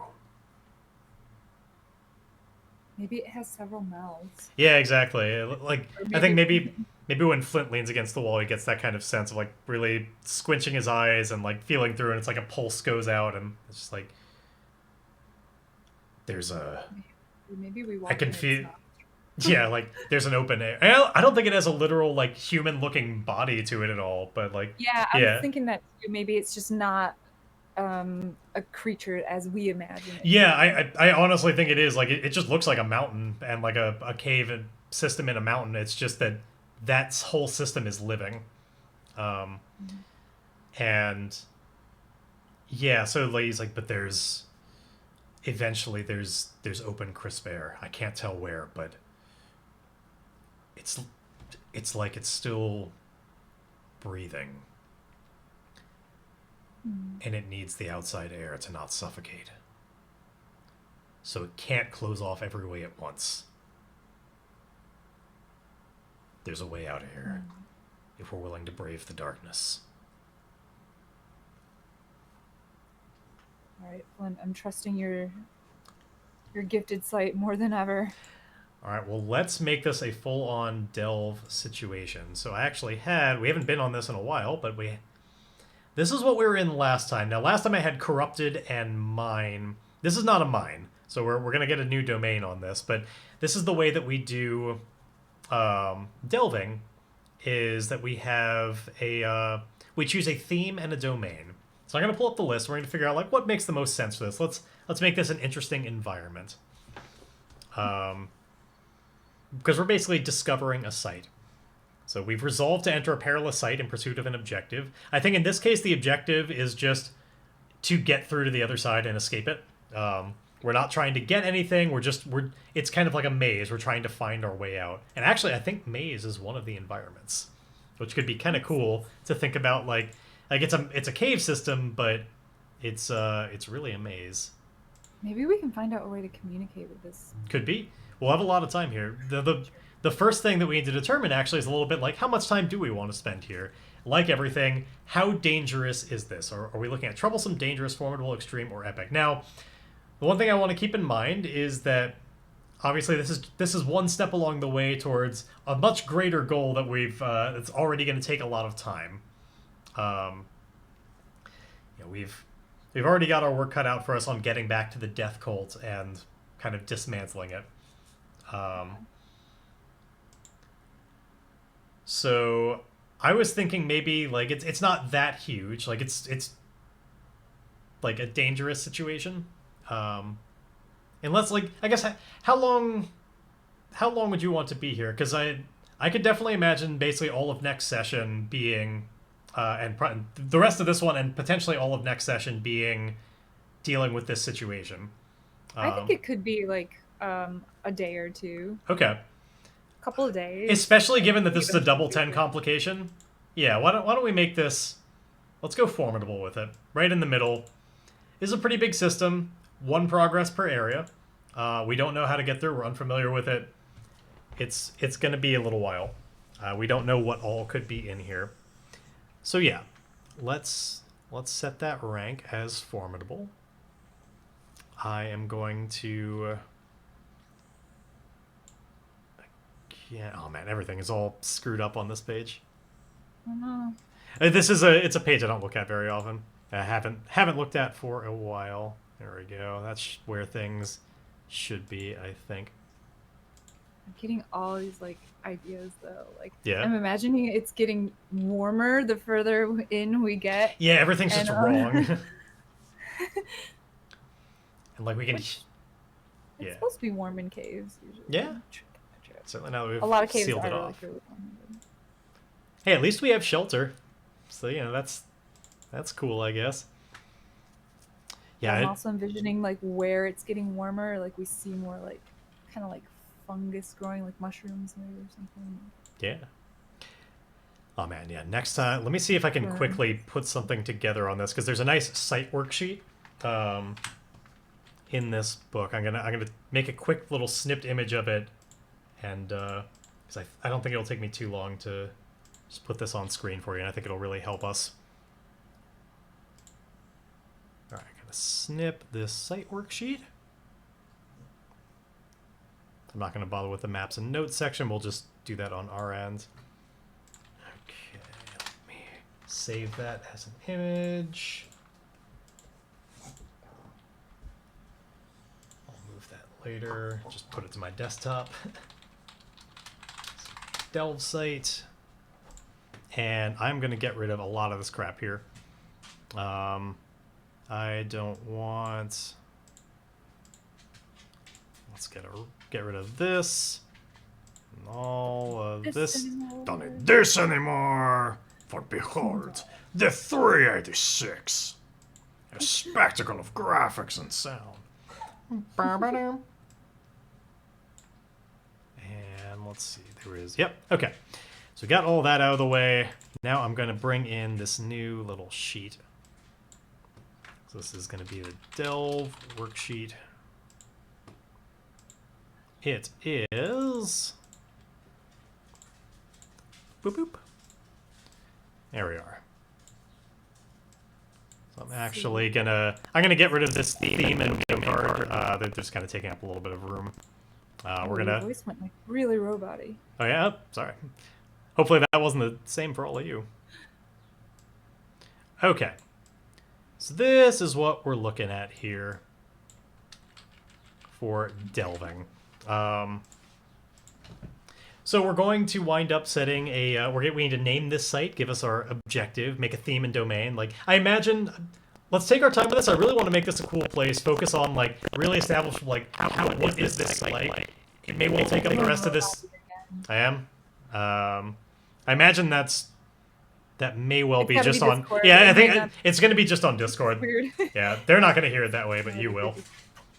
Sorry, you still sound fine though, so that's good. Okay. I want to take our time with this. If we wind up having to take the whole rest of this session, like really fleshing out and filling out this sheet well, then that's fine.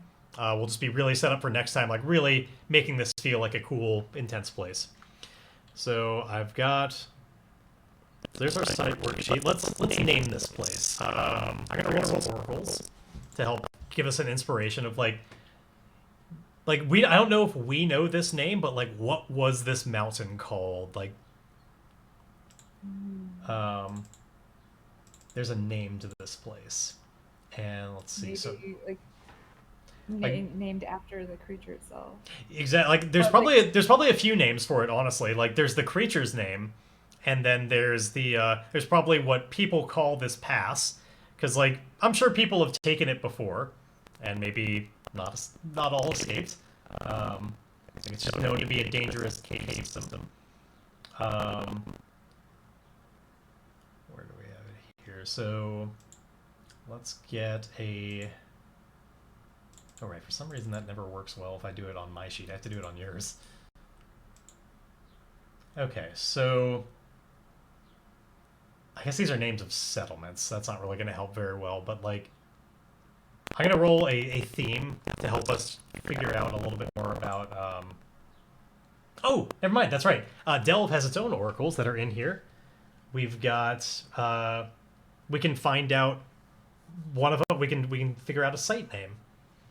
So, actually, I've never rolled these oracles before, so let's find out. There's like. Oh right.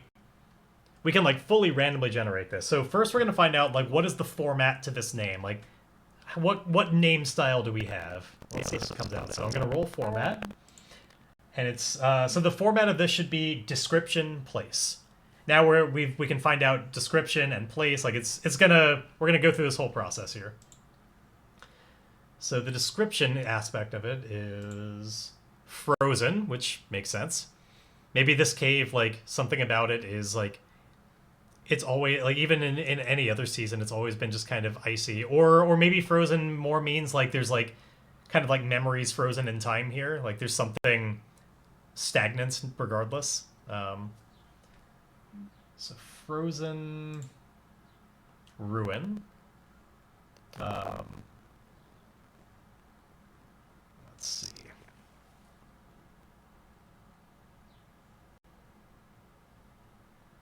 I want to roll like a namesake for this, like help us come up with like a little bit of history for this.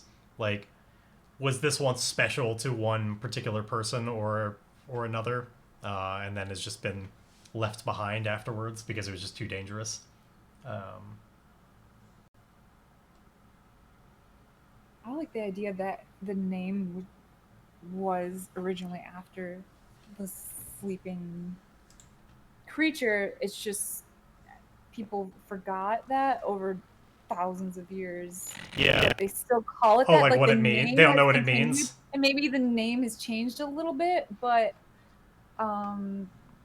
they forgot why it was named that. They just think it's like myth or something. So like I'm thinking of something like with the word dormant in it, or like yeah, I don't know, sleeping something. We're trying to find a name for.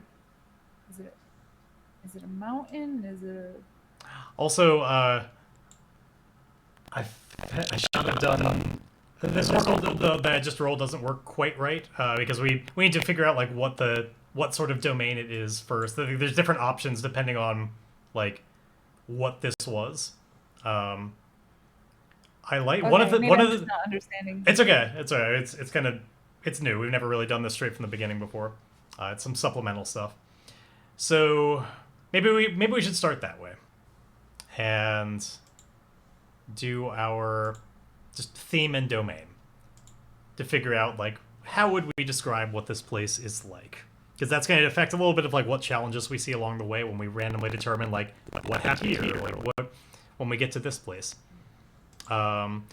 So themes, I'm going to go through all of these, and we can describe like what that kind of means in context. So the various themes of this place could be ancient, corrupted, fortified, hallowed, haunted, infested, ravaged, and wild. So I don't think it's wild. Well, actually, I guess it could be. Because wild is like when nature really is what prevails in this place, which certainly could be the case. Like in this case, nature, like the mountain and like the primal forces therein. Like we could represent it that way. Ravage doesn't really seem to fit though. That's like, unless we really want to make that a part of it, like some kind of disaster happened here, like war or something. Like there's like the remnants of that are what we're seeing everywhere, which I don't think is really representing what we're talking about. Infested could be, which is when like just foul creatures dwell here. But again, I really like the idea of us being like it's us versus the mountain more than like it just being filled with all sorts of people here.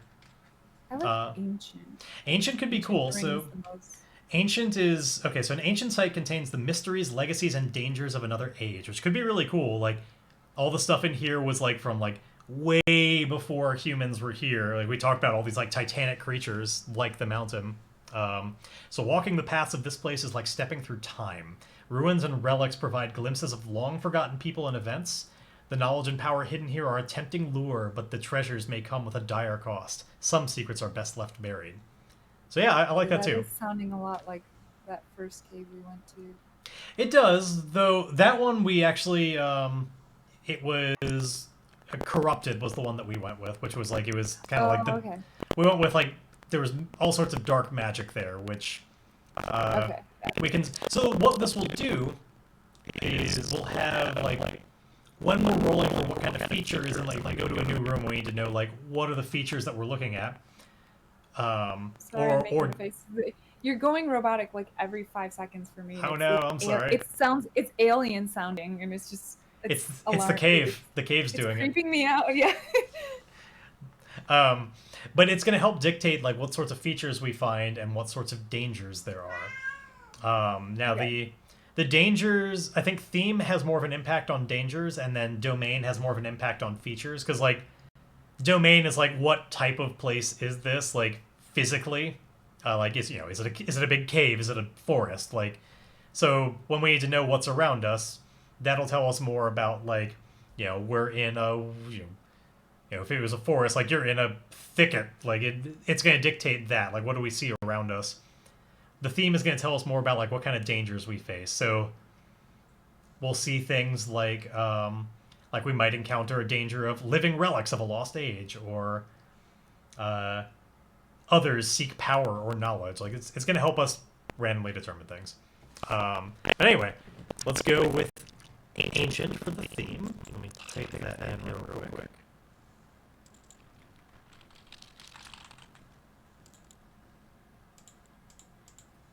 Set this up.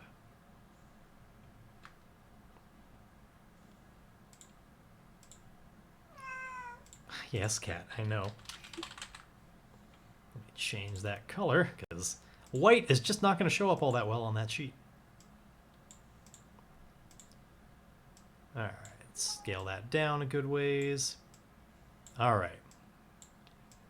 So we'll have an ancient, and I'll go over the various types of domains that we can have and see what kind of fits best for what we're looking for. So we have a barrow, which would be more of like a crypt sort of situation, which I don't think is really it. Again, where it seems like more or less it could be, if we want to represent that how many people have just died in this cave system. It could be its own kind of weird barrow.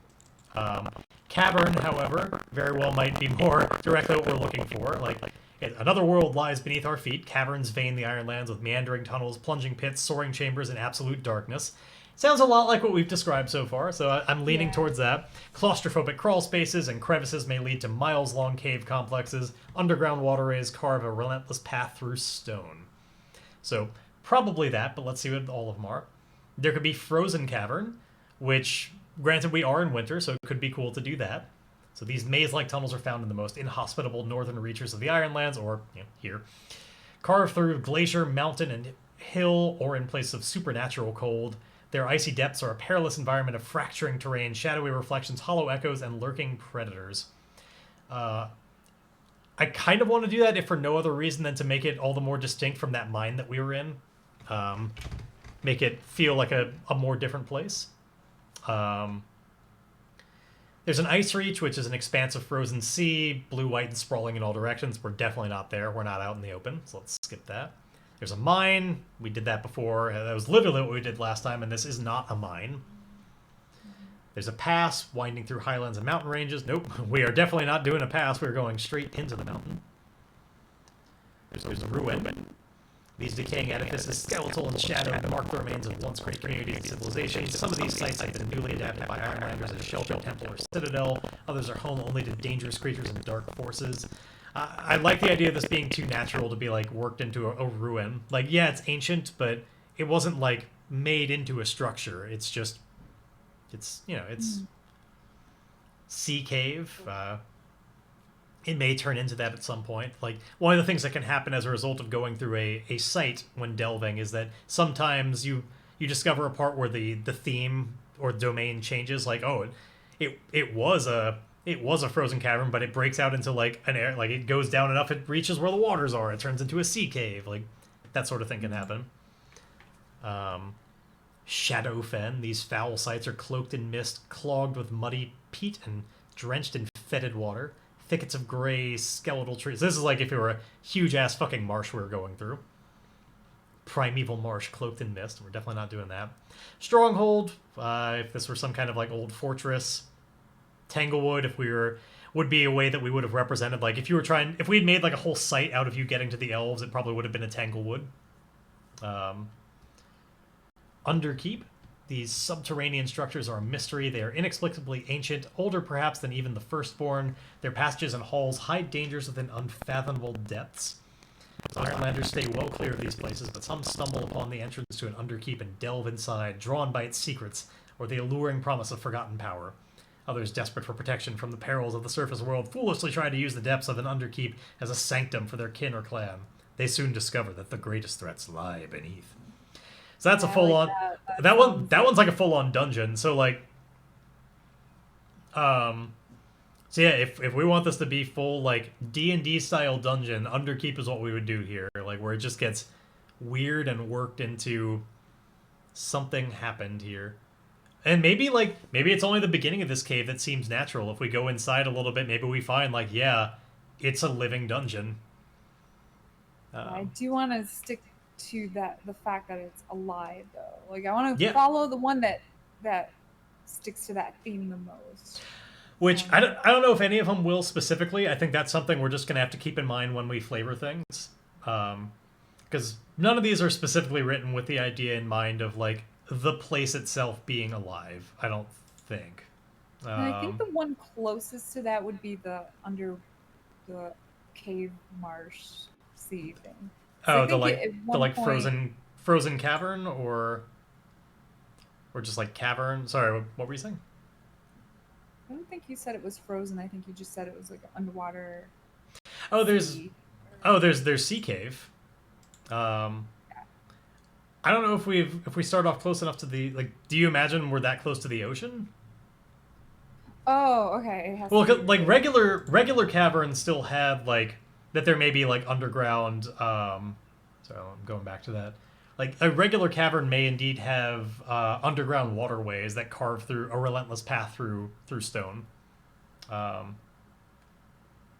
Which might be what you're thinking of. Because there's, like, sometimes, like, some of the... other one? I think it was the frozen one that you were suggesting going with. Frozen Cavern was also there just as a more of an ice cave, which I like just to, one, keep this more wintry to remind us, and two, just helping make it feel a little bit more distinct than last time we were kind of an underground system. Yeah, that makes sense. Yeah.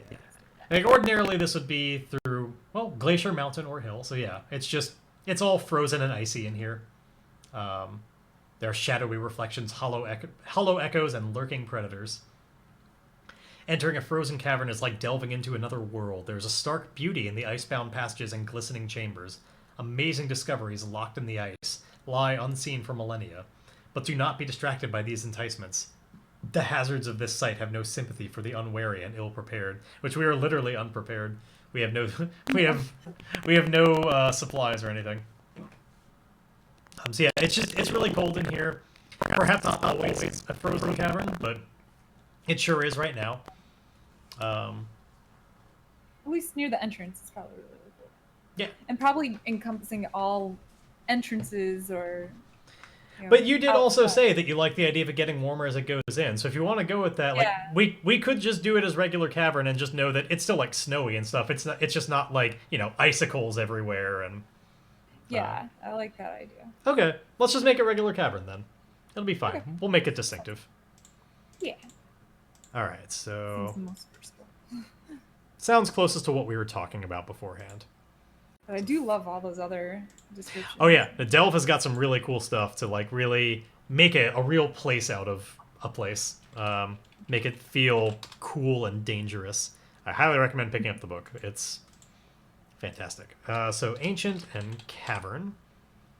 And that stays nice and close to what we were talking about. Like it's really, it's very natural, but like yet supernatural at the same time. What we're facing is just the cave system itself that just has its own intelligence to it. And again, depending on what we find, we may wind up in a new domain, and then we can consider those others. Like maybe this is the part where it becomes a full-on underkeep, or like that could happen along the way. Yeah, so it's very possible that a civilization has lived there in the past. Exactly. Maybe, it's just in parts of it. Maybe when it was in a more dormant state. And exactly. So we discussed that this was going to be a formidable sort of place. So I'm going to make a little marker on that.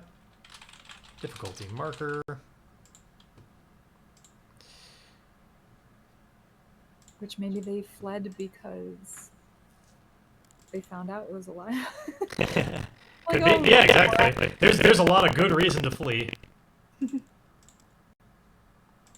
All right, red circle that I'm going to make way, way smaller. The problem, though, there's like a little box. The scaling box winds up covering up, like when I make something that small, it's like covering up the whole thing. All right, so we have a formidable situation. We don't have any progress yet. Now, if we want to, we could do that. As you see, there's a denizens box down below. That's where, like, if we wanted to just be able to randomly come up with, like, oh, we have an encounter, like, what sorts of things live here, we could pre-make a table that shows, like, oh, well, these are the sorts of things that come up. Last time I did this, I kind of preferred to just roll with the situation, like, rather than make a full-on block of, like, there's this percent chance of this kind of enemy coming up, and a this percent chance of this one. I kind of preferred to just determine every time it happened, like, what would make sense in this situation. Which has the benefit of saving us a lot of time, too. So I think I'd like to continue with that, in which case I will just shorten this to that, and that'll give us some room down below for our delve cards. So again, we just need a name for this place. So I'm gonna look back at the names of the for cavern, like what kind of random generation they can have. I was randomly determining it, but not looking at the right stuff. So, oracles.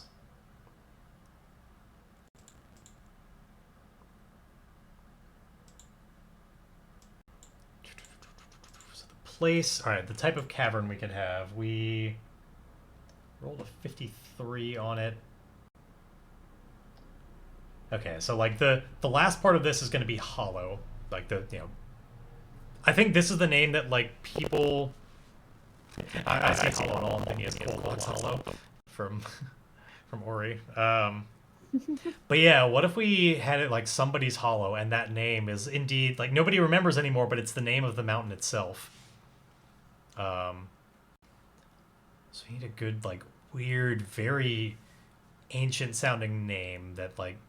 Wait, does it have to be hollow, or is that what the oracle? Doesn't have to be. The oracle came up with hollow as a like I was just using that 53 and looking at what result that would be for cavern. And for a cavern that is hollow, not ruin. But it doesn't have to be if you have a different idea for it. But I was imagining, yeah, just like like an old name and then hollow, like somebody's hollow, like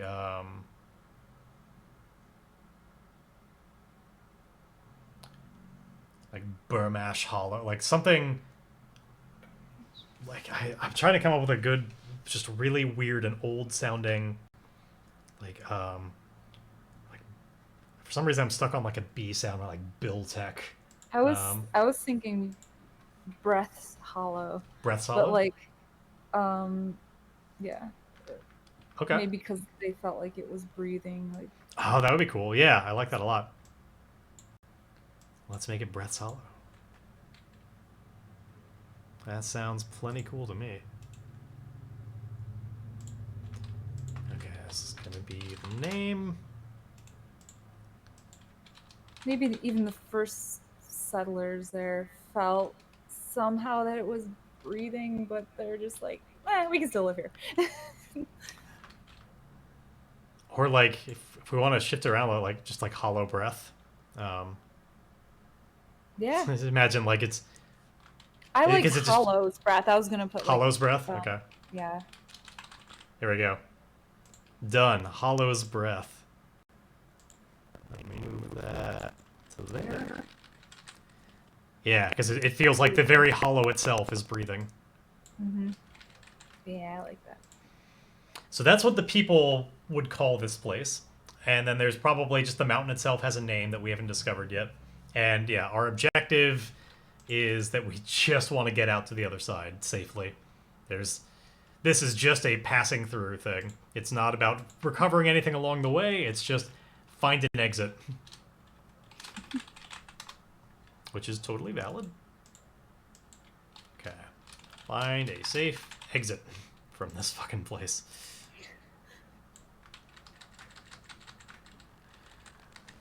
Alright. Rather than I have to do some more sticks and stuff to get cards for like Ancient and Cavern. I will do that next time. Make sure they're displaying down below so we can always just see like what's coming up. I'll get that a little bit more prepared. But as we described, like you had your hand is glowing. We're trapped. It's trapped behind us. We head in, and I feel like the echo from Thornberry's Wicker and my like startledness, it's still going on. Like.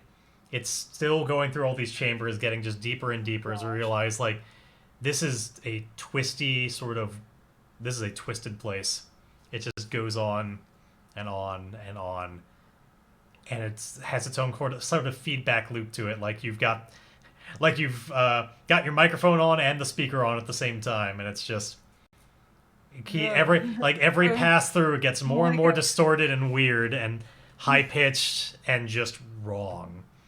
And I think if you listen really carefully, you can hear the sounds of the stone themselves shifting and like grinding against each other, tectonic forces at play. As like this place is creepy. It's like it's stretching its back and slowly waking up and recognizing that it's needs to come back into the waking world. I think over time as we go in here, the ceilings are just going to feel lower and lower, very like geologically slowly. It just gets more and more cramped as the walls close in on us slowly. And that's the sound of the grinding stone that we hear as Flint and Grae just kind of walk in more and more and get enveloped in the darkness. And I think we'll leave it there for this time. Feeling claustrophobic. I know, it should be a good time. So next time I expect to take, if not the whole session, at least a majority of it, finding our way, delving through this old, alive cave. Seeing if we can find our way out so we can finish this mission with the, do anything on this mission from the Death Cult. The one advantage of all of this is I imagine we'll definitely lose them in here. They're not going to follow behind us. And, by the time we come out... safe from one thing, only so you get into the dangers of the other. Out of the frying pan and into the fire. But this is why I love when Double 10 complications come up, because this was a completely unforeseen direction in this that I'm getting super excited about. I can't wait for next time to really see what kind of mysteries we uncover here where does it get weird in new ways than we've seen before? Yeah, I'm excited. Yeah. So this has been a session of Ironsworn, again, available freely at ironswornrpg.com. What I love about it is that it leads to things like this. We had no preparation, no GMing or anything like that, but just random rolls, keep the story moving along in strange directions. There's enough evocative text and stuff in the random generations to just, you wind up in places. I hope you discover your own cool stories, because you can play this entirely by yourself. No GM, no other people necessary. You can just get out some dice and do it, get a journal. It's a lot of fun. Highly recommend it. And we do this every Tuesday afternoon, starting at 3 p.m. Pacific time. We do 3 to 5. You can find all the previous sessions available on YouTube. And then, of course, Blink and Firefly has a completely different stream she's going to tell you about. Yeah, I stream lullabies and ukulele and singing and the tinklies. So if you think you might be into that, come over, kind of we're checking out. Oh man, we're gonna have to get a good, just like, I'll sing you a lullaby. That just makes me think I need to find some good, just like, background sort of soundscapes to play during this for next time. I'm gonna see what I can find, just have going on in the background the whole time. Oh my gosh, that would be awesome. Just like kind of a haunting sort of like soundtrack, and just like natural sort of cave sounds. Would be really cool to have in the background. Breathing, like, very yeah, just very slow, hollow breath happening the whole time, in and out. Place is alive. We'll have to see what we can do in a week. That would be really cool. Yeah. But yeah, I hope to see you around for next week. I am going to be back tomorrow with a completely different stream that I hope to see you around for. Starting at 2 p.m. Pacific time, I've got an ongoing series called What's That Wednesdays, where we take a look at indie games you've probably never heard of. Next up on the docket by chat request is we're going to be doing an escape room tomorrow. It starts off, we do a personality quiz to find out, like, all of chat's going to work together. We're going to find out the chat at large's personality, and that will determine what deadly sin we're associated with. And that'll give us one of 7 escape rooms. Depending on how long that takes us, we may do multiple escape rooms, because then once we do one, we can just do all the ones. We don't have to keep taking the personality test. And what I understand is escape room, like, we only have how to get out, so we should be able to do, like, at least a good 3 of them, depending on how long the personality test takes. We're going to talk about it. We're going to talk about what we did like, what we didn't like, and of course we're going to choose what will happen on the next Wednesday. I've got a couple of selections already. Kind of like, we'll vote on which one chat's more interested in. But I hope to see you around for that. Otherwise, I tend to do a lot of just like gaming stuff, one variety or another during the week, starting at 2 p.m. Pacific time. I'm grinding through Dead Cells. A lot of just kind of assortments of cool games to hang out and play with y'all. So yeah, be sure to be here during the week and be back for more Ironsworn times. And as always, if you're doing your own Ironsworn adventures, I want to hear about them. Please tell me. I just want to hear, like, what are the cool stories you came up with? Send me a message, either as a comment on these YouTube videos or go to my Discord and talk about it there. Be a lot of fun. But I will see you guys around, and good gaming for you.